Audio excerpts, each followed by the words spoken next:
Welcome to online classes ABN and PRR College of Science Core.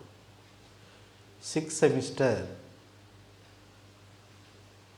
3rd BCom General paper Financial Services with the 7. ఈ యొక్క financial సర్వీసెస్లో unit 1 financial services. So ప్రీవియస్గా మనం ఈ యొక్క first యూనిట్లో కొన్ని టాపిక్స్ చెప్పుకోవడం జరిగిందండి.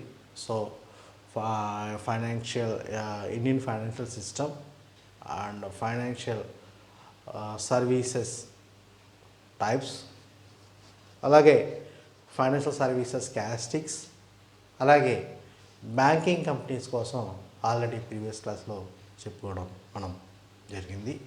సో ఈరోజు క్లాస్లో మనం చెప్పుకునేది ఏంటంటే నాన్ బ్యాంకింగ్ ఫైనాన్స్ కంపెనీస్.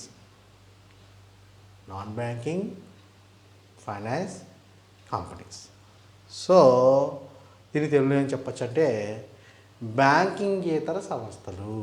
తెలుగులో ఏంటండి బ్యాంకింగేతర సంస్థలు అని మనం చెప్పచ్చండి. సో మనం ఒకసారి బ్యాంకింగ్ సంస్థలు అంటే ఏంటో చెప్పుకోవాలి. అప్పుడు బ్యాంకింగేతర సంస్థలు అంటే మనకి ఈజీగా అర్థమవుతుంది. So what is the banking companies? So expecting deposits, lending loans or providing loans. So ఏదైతే డిపాజిట్లు సేకరించి రుణాలను మంజూరు చేస్తూ ఉంటూ ఏవైతే చెక్ పుస్తకాన్ని ప్రమోటింగ్ చెక్ బుక్ చేస్తూ ఉంటుందో అలాంటి కంపెనీస్ మనం బ్యాంకింగ్ కంపెనీస్ అని మనం చెప్పచ్చండి. లేకపోతే ఏవైతే reserve bank of India schedule కింద ఏవైతే పనిచేస్తుంటాయి అంటే ఇవి కూడా పనిచేస్తుంటాయి. సో అలా కూడా మనం ఒక్కోసారి చెప్పుకోవచ్చండి. అంటే ఇక్కడ కేవలం డిపాజిట్ల సేకరణ, రుణాలు మంజూరు చేసే ద్రవ్య శాస్త్రాలతో పాటు చెక్కు పుస్తకాలు లేకుండా ఏవైతే ఈ యొక్క డిపాజిట్లు సేకరించి రుణాలను మంజూరు చేసే సంస్థలు ఉంటాయో వాటిని మనం నాన్ బ్యాంకింగ్ ఫైనాన్సింగ్ కంపెనీస్ అని మనం చెప్పచ్చండి. నాన్ బ్యాంకింగ్ ఫైనాన్సింగ్ కంపెనీస్ అని మనం చెప్పచ్చండి. So financial intermediates are those institutions which link lenders and borrowers. So మనకి మీరు సెకండరీలో నేర్చుకున్నట్టున్నారండి. మనం ఇవి ఇండిజియస్ బ్యాంకర్స్, మనీ లెండర్స్, ఇలా కొన్ని టాపిక్స్ మనం చెప్పుకున్నామండి. అయితే ఇక్కడ మనీ లెండర్స్ కానీ లేకపోతే ఇండిజియస్ బ్యాంకర్స్ కానీ అంటే దేశీయ బ్యాంకులు కానీ వడ్డీ వ్యాపారస్తులు చూసుకుంటే ఈ యొక్క ఏదైతే మనకి ప్రైమరీ సెక్టర్ ఉందో అంటే సంఘటిత రంగం, అసంఘటిత రంగాన్ని మనం చెప్పుకుంటామండి. అభివృద్ధి చెందిన రంగం, అభివృద్ధి చెందిన రంగం, డెవలపింగ్ అండ్ డెవలప్డ్. సో ఏదైతే అభివృద్ధి చెందిన రంగం ఉందో ఆ యొక్క అభివృద్ధి చెందిన రంగం కింద వచ్చేదే ఈ యొక్క నాన్ బ్యాంకింగ్ కంపెనీస్ అని మనం చెప్పచ్చండి. సో వీరు కూడా ఏం చేస్తుంటారంటే ప్రజలకి రుణాలు మంజూరు చేయడం, అలాగే డిపాజిట్లు సేకరించడం లాంటి కార్యకలాపాలు కూడా చేస్తూ ఉంటారండి. There are process of transferring savings from savers to investors known as financial intermediaries. వీరు ద్రవ్య మధ్యవర్తుల కింద పనిచేస్తూ ఉంటారని మనం చెప్పచ్చండి. అలాగే commercial banks and cooperative credit societies are called banking finance intermediates. In recent years non banking financial companies called financial corporations have our country. So మనకి ఈ యొక్క మధ్యవర్తులు అన్నవారు ఎవరికి మధ్యవర్తుల కింద పనిచేస్తారంటే వాణిజ్య బ్యాంకులకి, అలాగే ప్రజలకి, అలాగే ఏవైతే ఈ యొక్క క్రెడిట్ సొసైటీస్ ఉన్నాయో వాటన్నిటికి మధ్యలో ఇవి మీడియేటర్స్ కింద పనిచేస్తుంటారని మనం చెప్పచ్చండి. అలాగే ఈ మధ్యకాలంలో దీన్ని ఫైనాన్స్ కార్పొరేషన్ అని పిలుస్తూ అలా కూడా పిలుస్తూ ఉన్నారని మనం చెప్పచ్చండి. సో దీనికి డెఫినేషన్ అనేది ఎలా ఇచ్చారు, డెఫినేషన్ అనేది ఎలా ఇచ్చారు ఒకసారి మనం చూద్దామండి. సో ఇక డెఫినేషన్ మనం చూసుకున్నప్పటికీ even RBI act 1934 section 45 subsection F ప్రకారం చూసుకుంటే the principal business of non banking financial companies is that of receiving deposits in any firm or under any scheme and advance loans investments in securities provide hire purchases finance or equipment leasing. So ఇక్కడ ఈ యొక్క సంస్థలో మనం ఏం చెప్పొచ్చు అంటే ఏదైనా ఒక స్కీమ్ అంటే ఏ పథకం ప్రకారం అయినా డిపాజిట్లను సేకరించి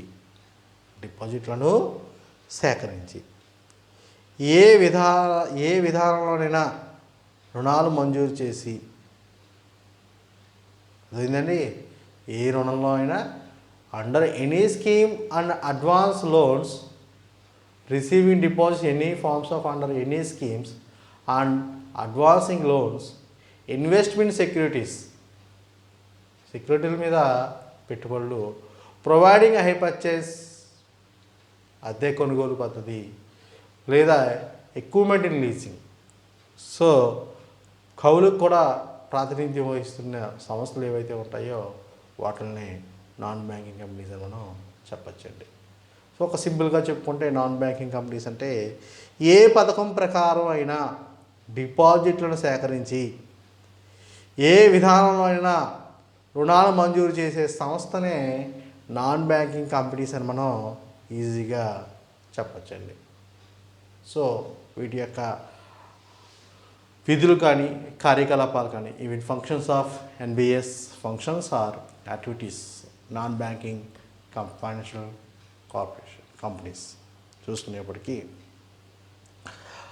they are able to attract deposits higher amounts by offering attractive rates of interest and other investments.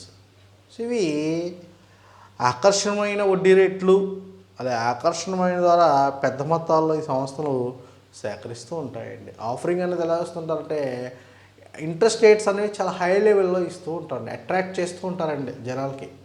So బయట ఇచ్చే రుణాల కన్నా అంటే కమర్షియల్ బ్యాంక్ ఇచ్చే వడ్డీ కన్నా మీకు వడ్డీ రేట్లన్నీ ఎక్కువ ఇస్తాం అన్న ఆకర్షణీయ అన్నది చేస్తూ ఉంటారండి.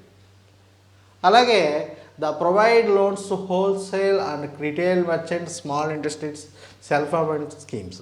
సో వీరు ఎక్కువగా మనం రుణాలు అనేవి చూసుకునేప్పటికీ ఎవరైతే వ్యాపారస్తులు ఉంటారో ఆ వ్యాపారస్తులు ఎక్కువగా హోల్సేల్ అలాగే చిల్లర వర్తకులు అలాగే ఏవైతే చిన్న పరిశ్రమలు ఉంటాయో ఆ చిన్న పరిశ్రమలు వారికి ఎక్కువగా రుణాలు అనేవి మంజూరు చేస్తూ ఉంటారండి. The providing loans wholesale and retail merchants and small industries self employment schemes. స్వయం ఉపాధి పథకాలు ఏవైతే ఉన్నాయో ఆ పథకాలన్నింటిని ఎక్కువగా ఇంప్రూవ్మెంట్ అనేది చేస్తూ ఉంటారండి.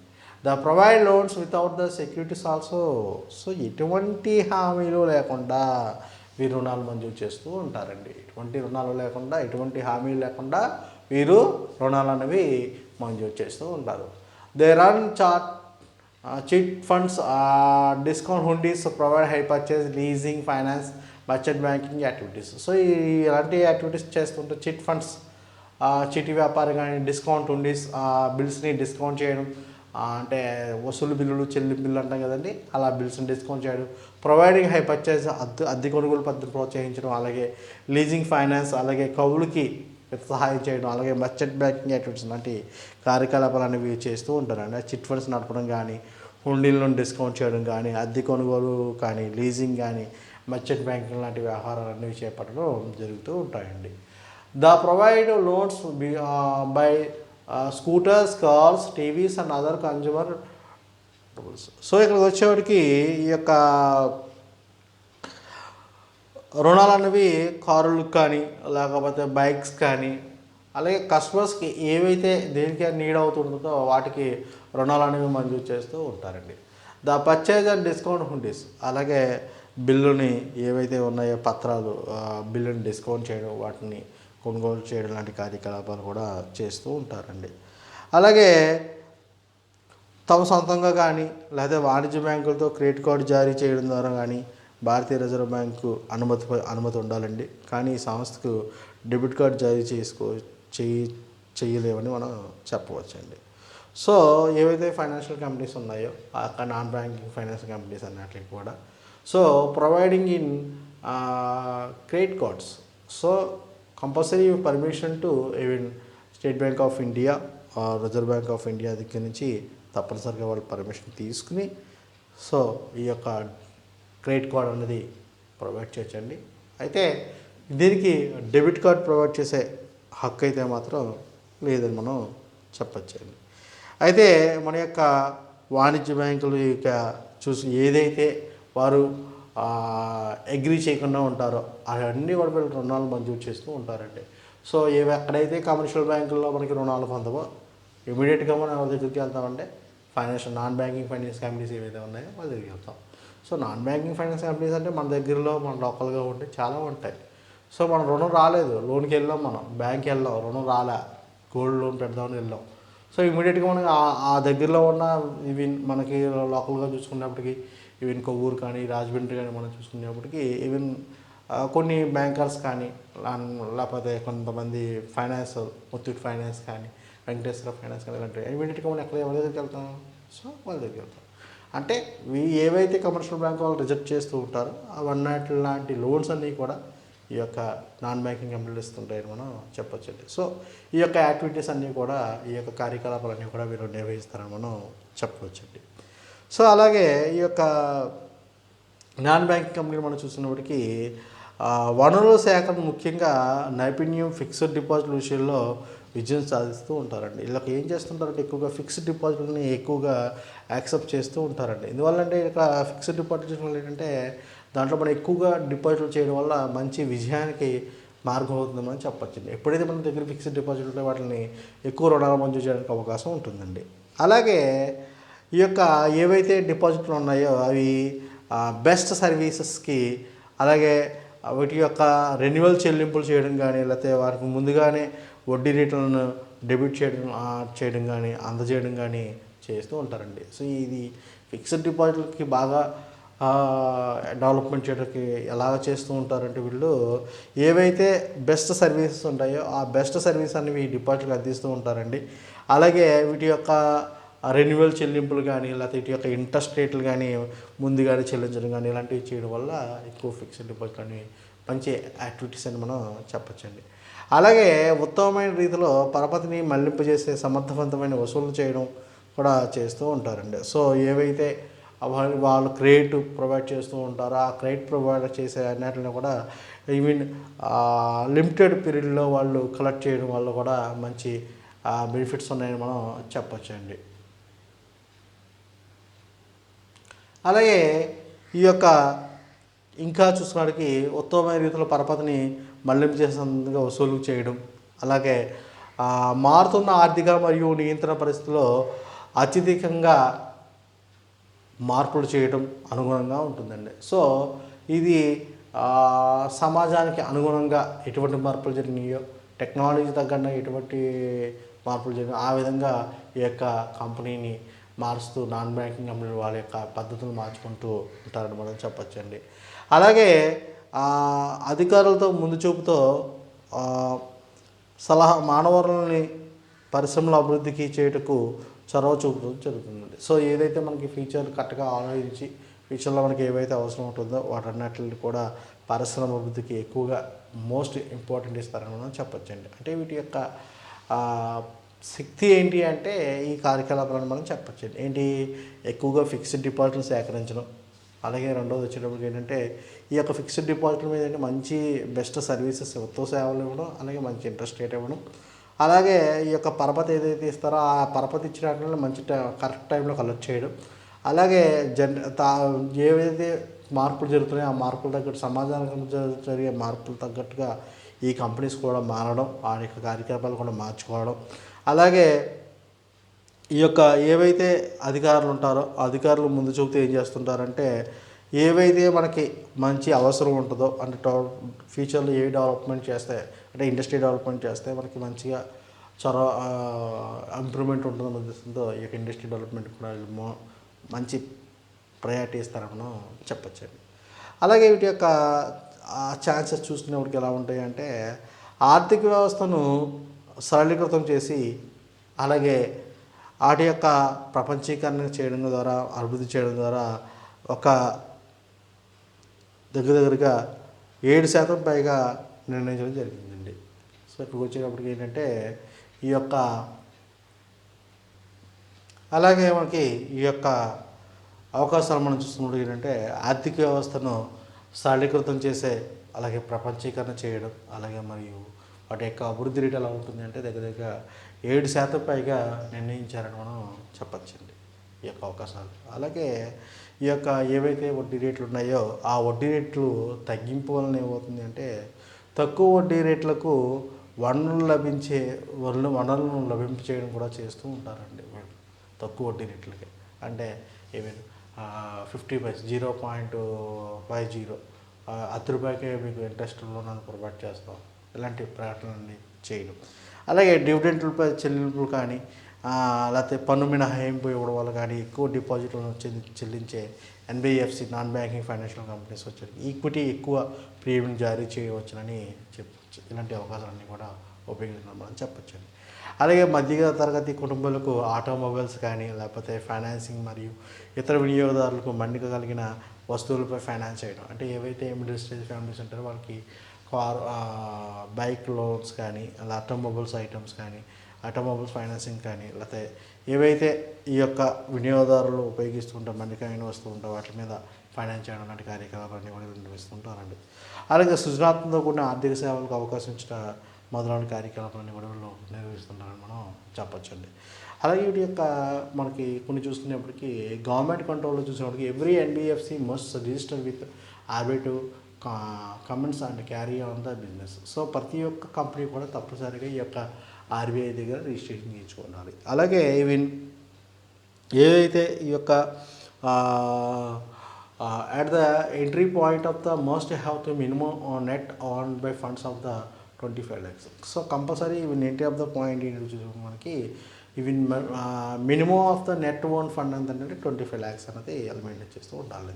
So guidelines regarding to capital equity income regulation providing assets classifications to the RBI are to be followed. So RBI rules ప్రకారం ఏవైతే క్యాపిటల్ ఎక్విటీస్ కానీ ఇన్కమ్ రెగ్యులేషన్ కానీ లేకపోతే గైడ్లైన్స్ ఆఫ్ రిగార్డింగ్ క్యాపిటల్ ఇవన్నీ కూడా ప్రొవైడింగ్ అసెట్స్ కానీ లేకపోతే assets of classification కానీ issues of the RBI follows. RBI ప్రకారంలో కార్యకలాపాలన్నీ కూడా చేస్తూ ఉండాలి. గవర్నమెంట్ కంట్రోల్ ఎలా ఉంది అనుకుంటే. అలాగే register to NBFC must be transfer every year 20% of post tax profit to the reserve fund. So ప్రతి సంవత్సరం కూడా మీరు దగ్గర 20% ఆఫ్ అమౌంట్ అనేది ట్యాక్స్ ప్రాఫిట్స్ రిజర్వ్ ఫండ్ కింద పిలుపడుతూ ఉండాలి. They have to create a reserve for bad and doubtful debts. Compulsory వీళ్ళు బ్యాడ్ డెట్స్ కానీ డౌట్ఫుల్ డెట్స్ కానీ వీళ్ళు క్రియేట్ చేసుకుంటూ ఉన్నారు. అలాగే reserve bank in empower to issue the rate rating position of the amount to be in approve the securities. So compulsory ఈ యొక్క ఏదైతే సెక్యూరిటీస్ ఉన్నాయో ఆ సెక్యూరిటీస్ అనేవి ఈ యొక్క రిలేషన్లో మనం చూసుకునేప్పటికీ వీరి దగ్గర ఉంచుకుంటూ చేస్తూ ఇలాంటి కార్యకలాపాలన్నీ కూడా చేస్తూ ఉండాలండి. అలాగే వీటి యొక్క powers of the reserve bank of India specific time to minimum percentage of the investment for the NBFC approved securities. Compulsory minimum percentage of the investments అన్నవి ఆర్బీఐ దగ్గర మెయింటైన్ చేస్తుంది. అలాగే determine the policies of the give the direction of any accounts of the disclosure of liabilities. So కంపల్సరీగా ఏవైతే policies ఉన్నాయో ఆ యొక్క directions అన్నీ కూడా అకౌంట్స్ యొక్క డిస్క్లోజర్ లయబిలిటీస్ కూడా ఈ యొక్క ఆర్బీఐకి తెలియజేస్తున్నారు. అలాగే direct the balance sheet profit loss accounts disclose the of liabilities. Compulsory ఏవైతే బ్యాలెన్స్ షీట్ ఉన్నాయో ప్రాఫిట్ లాస్ అకౌంట్ ఉన్నాయో ఎప్పుడు కూడా ప్రచారం చేస్తూ ఉండాలి. Finance of the penalty of the NBFC continues default of the cancellation of the registration. So వారు ఏవైనా అసంఘటిత కార్యకలాపాలు పడినప్పుడు తప్పనిసరిగా వీరి మీద పెనాల్టీ రూపంలో కానీ ఫైన్స్ కానీ లేకపోతే ఇలాంటి రూపంలో కలెక్ట్ చేస్తూ ఉంటారు. Even NBFC from the expecting deposit of the assets. So ఇట్లా అసెట్స్ మీద ఇవి కూడా ఇస్తూ ఉంటారండి. సో ఇంకా మనం చూస్తున్నప్పటికీ వీటి యొక్క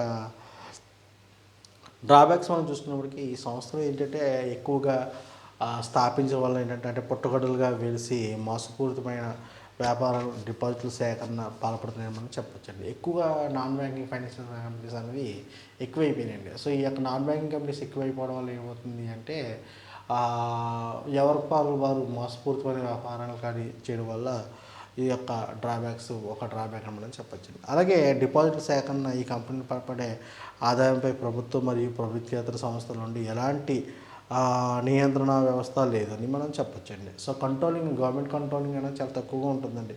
సో వాళ్ళు ఎంతైనా ఎంత లోన్స్ అయినా ప్రొవైడ్ చేయొచ్చు. ఇలా కొన్ని లిమిట్స్ లేకపోవడం వల్ల ఏంటంటే కొన్ని విధంగా మనకి ప్రాబ్లమ్స్ ఏర్పడుతున్నాయని మనం చెప్పొచ్చు. అలాగే తక్కువ వడ్డీ రేట్లు, అలాగే ఎక్కువ వడ్డీ రేట్లు ఇవ్వడం కూడా ఒక కారణం చెప్పొచ్చు. అలాగే మూలధన వ్యయం కానీ, కాస్ట్ ఆఫ్ క్యాపిటల్ కానీ మరియు పన్ను ఆ యొక్క అపాయాల వలన ఈ సంస్థల యొక్క ఉత్పత్తులు చూపిస్తున్నాయని మనం చెప్పొచ్చండి. సో ఏవైతే ఈ యొక్క సంస్థలు ఉన్నాయో ఆ యొక్క సంస్థల యొక్క కాస్ట్ ఆఫ్ క్యాపిటల్ కానీ లేకపోతే పన్ను అపాయాలు కానీ ఆ అంశాల వలన ఈ సంస్థల యొక్క ఉత్పత్తులు చూపుతున్నాయని మనం చెప్పిస్తున్నామండి. అలాగే ఈ యొక్క ఇంకా మనం చూస్తున్నప్పటికీ బలహీనతలు ఎలా ఉంటాయంటే ప్రభుత్వ అధికార నియంత్రణ ఈ కంపెనీలపై తీవ్రంగా ఉంటుందని మనం చెప్పొచ్చండి. అలాగే ఖాతా పుస్తకాలు ఏవి కూడా వాస్తవంగా కాకుండా అవాస్తవంగా ముగింపు చేయడం కూడా ఇది ఒక కారణం అని మనం చెప్పొచ్చండి. సో ఈ యొక్క నాన్ బ్యాంకింగ్ కంపెనీస్ అన్నప్పుడు ఇలా కాబట్టి వాటి యొక్క విధులు ఏంటి, వాటి యొక్క గవర్నమెంట్ పరంగా తీసుకునే రూల్స్ ఏంటి, ఆర్బీఐ పరంగా తీసుకునే హింట్స్ ఏంటి, వీటి యొక్క శక్తులు ఏంటి, వీటి యొక్క బలహీనతలు ఏంటి, వీటి యొక్క అవకాశాలు ఏంటి అని మనం చెప్పుకుంటే సరిపోతుందండి. సో యూనివర్సిటీ పరంగా అడిగినప్పుడు అంటే what is the non banking companies explain about అని చెప్పొచ్చండి. లేకపోతే బ్యాంకింగ్ ఇతర సంస్థలు వివరించండి అంటూ అడుగుతూ ఉంటాడండి. So thank you students.